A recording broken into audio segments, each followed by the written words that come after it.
Welcome to the AMU Food Testing Show. Today's topic, negative salmonella for Mexican cucumbers, reported by the United States Food and Drug Administration. Today's guest, Jesus Aceves, the Director General of Enviro Latin America.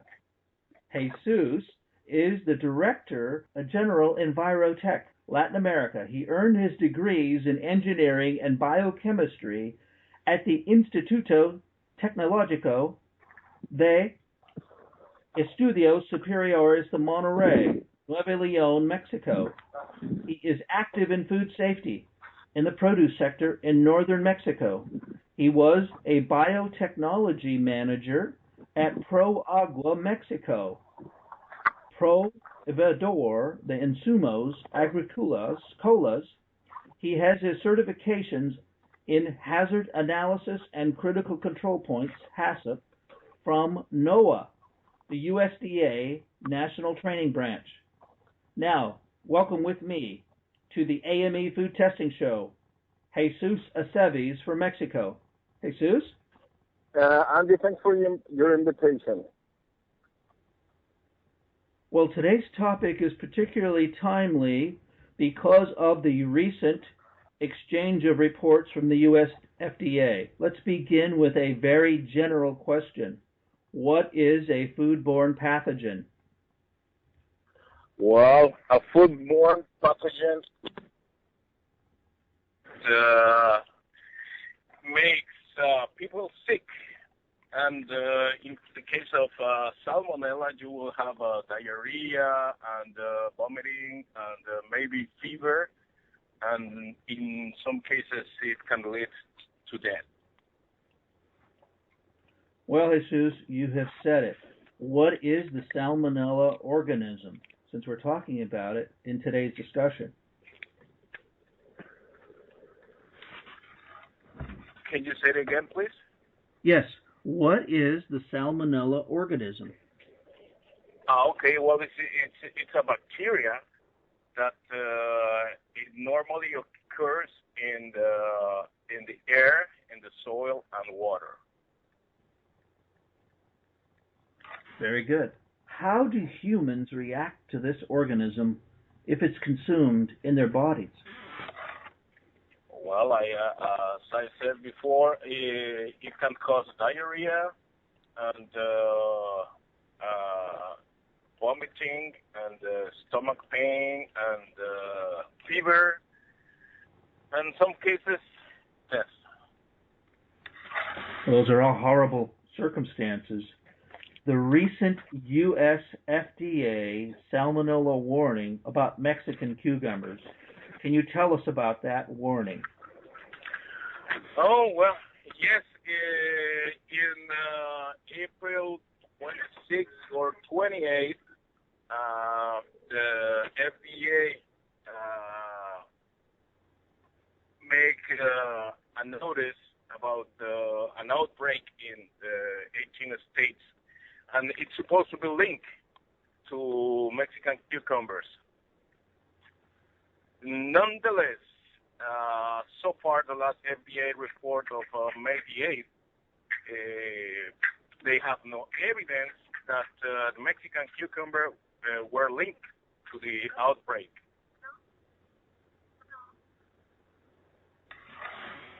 So, can you tell us how you have learned about this linkage and how it was not related to Mexican cucumbers? Well, I heard the news from discussion forum on the food safety, but it seems that the news were spread by local channel news from Texas, I believe, and this way the news spread all over, but with no evidence, and I think that can be dangerous for the industry. So that's very interesting, because I actually went to the website and I looked at the online broadcast It was about a 30-second segment. What were the vendor actions taken in Mexico to investigate these claims? Well, what the involved packing plants are doing so far is extensive environment for salmonella every day on every shipment, and nothing has been found so far. So in a response to these claims, and apparently you're directly involved in some of these vendors, is that correct? Yes, indeed. In fact, we took samples ourselves 1 week ago, and they show negative for salmonella in the finished product from their warehouse. And you also sent those samples to a laboratory, a third-party laboratory, which confirmed those results. Is that correct? Yes, indeed. What were the final conclusions of these studies? That there was no salmonella, that there was some and it didn't match, that the people that were claiming to be sick? Well, based on the analysis that has been performed, we have found no salmonella.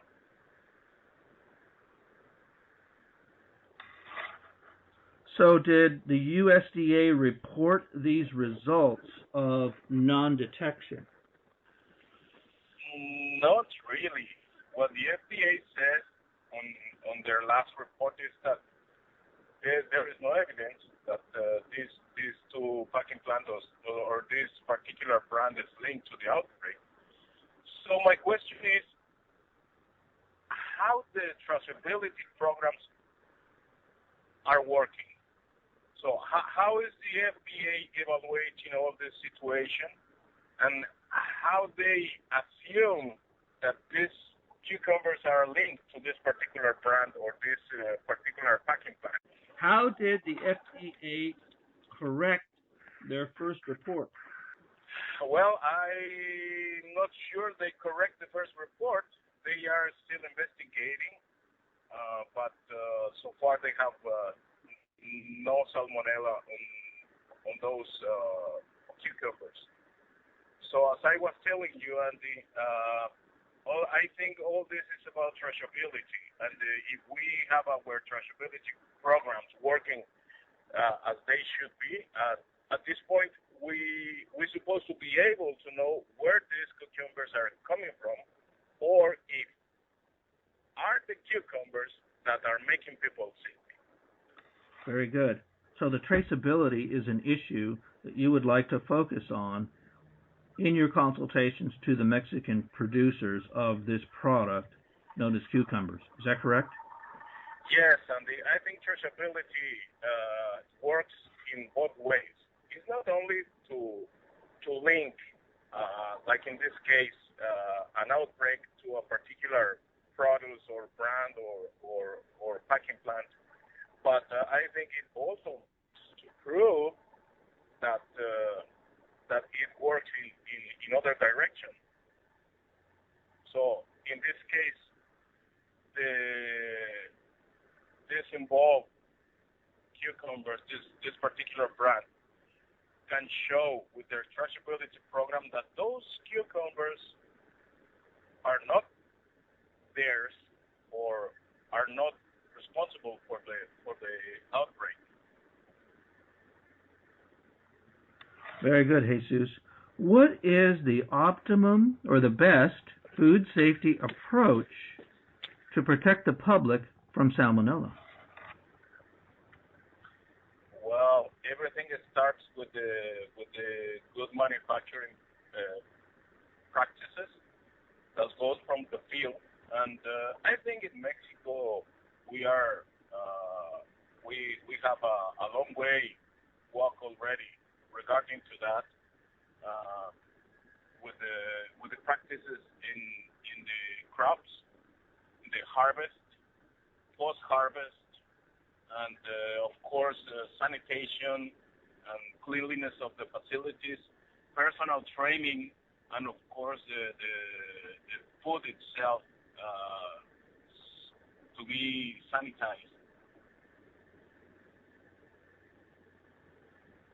Do you feel that this environmental testing that was taken on an emergency basis should be practiced on a daily basis? That'll be good.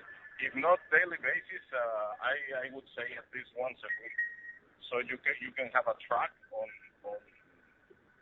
on all your process from the field to the finished product. And of course, you will have that written on your records. In addition to the environmental, now you've already mentioned good manufacturing practices. You've mentioned environmental testing.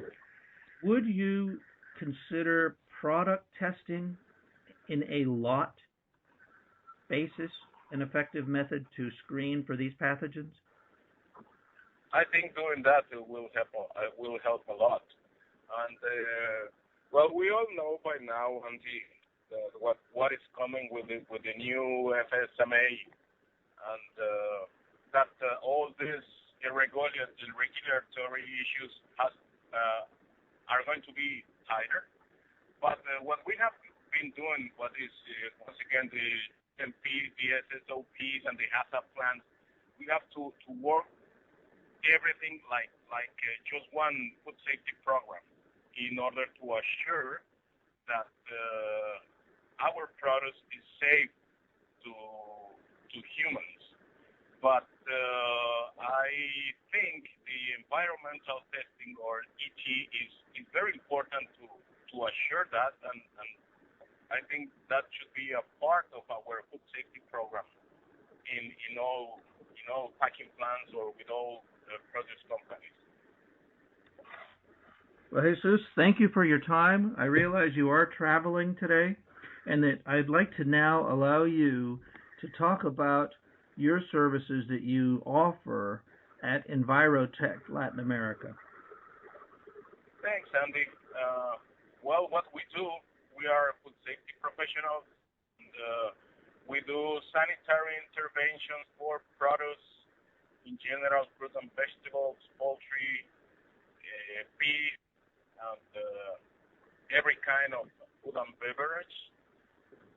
But we consider ourselves not as a regular supplier. We like to think that we are part of the team with our customers in active form, and we like to be a part of their food safety program. And many times we work together with our customers in order to comply with all these regulations, which is not only to comply with the regulations, but to comply with the food safety standards. Well, Jesus, that's an excellent summary of the services that you provide. I'd also like to note that you helped out in the investigation of these claims for salmonella in these particular products. Is that correct? Yes, indeed.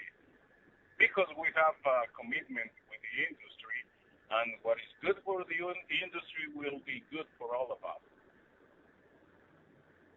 Very good. Jesus, I'd like to now allow you your closing remarks on this particular issue of the FDA reporting salmonella from cucumbers imported to the United States from Mexico and the subsequent actions taken. Thanks, Andy. What I would like to stress is that we have to work in such a manner, along with the FDA and with the Mexican authorities like Senatica and Zagarpa, in order to avoid